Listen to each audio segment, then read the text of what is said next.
everybody, this is Tim from Mainly Muscle Cars along with cameraman Ken, and today we are looking at a 71 Challenger. Really cool car. Now the 71s are a lot rarer than the 70s. Most people, when they look at that grille, they don't know what it is, but 71 is a really stylish grille. Tend to bring a few more bucks, as they are a lot rarer than the 70s. So this is kind of as far as Challengers go, and top of the heap in my opinion. A really cool grille setup. A couple other changes, but for the most part they kind of carried this body style over from 70 to 74. This car originally is a 340 car. It has been added a 6-pack on top of that, and then the motor's been brought up even more with Edelbrock RPM aluminum heads, bigger camshaft. It's got ceramic coated headers, nice exhaust. Also dressed up in front, it has that March serpentine underdrive system.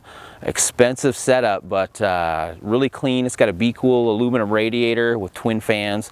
So you can rest assured that when you're out there on the cruise or whatever you're going to be out doing, or if you want to add air, you've got enough cooling capacity to hang with it. You're not going to have to do another $1,000 upgrade like that Be Cool system is. Looking at the car though, good solid body. This one was built to be a driver. It has been driven, so you're going to see some chips and nicks and stuff. It is not perfect, but it is a really good looking car. Definitely something you can take to your cruise-ins. You just get tons and tons of thumbs up, a lot of compliments on this one. But you know, just looking at it, it has all those classic styling cues. Up there on that hood, it actually has the 6-pack style hood, which would have been the TA, and that one actually was made out of steel. Now this isn't a fiberglass one like the factory ones that actually warp and don't fit well.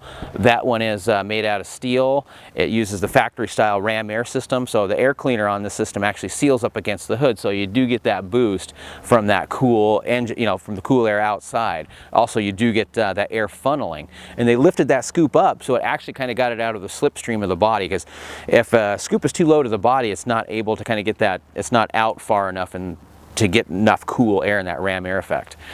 Looking at the taillight panel here too, quick jump away, is that's also a 71 style taillight panel. So just a different look than you get in the 70 to 74s. This is my favorite year on these. Also, it has the dual exhaust exit valance, and those tips were brought in probably about 1.5 inches from where they would have been factory. So just a lot cleaner setup. A lot of guys will stick them out there and you're worried about tripping them or cutting your leg as you walk by. So that's a nice setup. Classic gas cap on this one too. It's the flip cap. Mopar kind of made that one famous on a lot of their cars. So just a lot of good styling cues on this one. It has the TA style side stripes. Of course, it's not lettered that way, but just a really good looking combo. Just a lot of classic options on this one.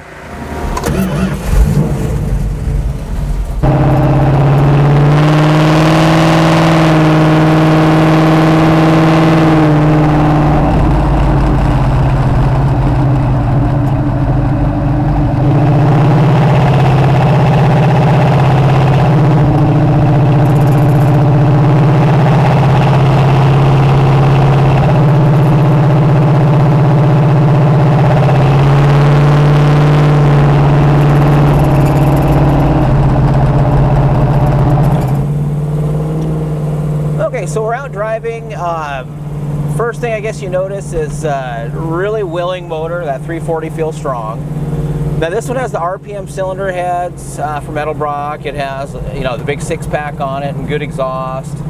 According to Edelbrock, with a single 4-barrel intake, it makes right around 418 horsepower, right around, I believe it's like 482 foot-pounds of torque. Now you probably make a little bit more with the 6-pack setup, but suffice to say you're right around that 420 horsepower number.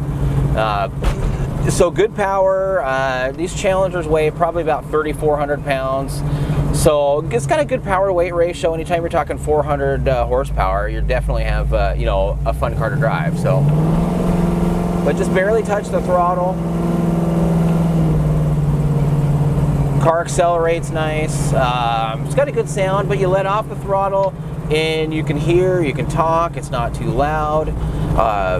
So it's kind of fun. You kind of get the best of both worlds. You get the big brash sound. It sounds awesome out the back. But you can cruise and you can have a conversation inside the car. Also, another good thing about this one is it actually handles. The TAs were basically a Trans Am car, and that was made for road courses when you want to really get out and have some fun and drive.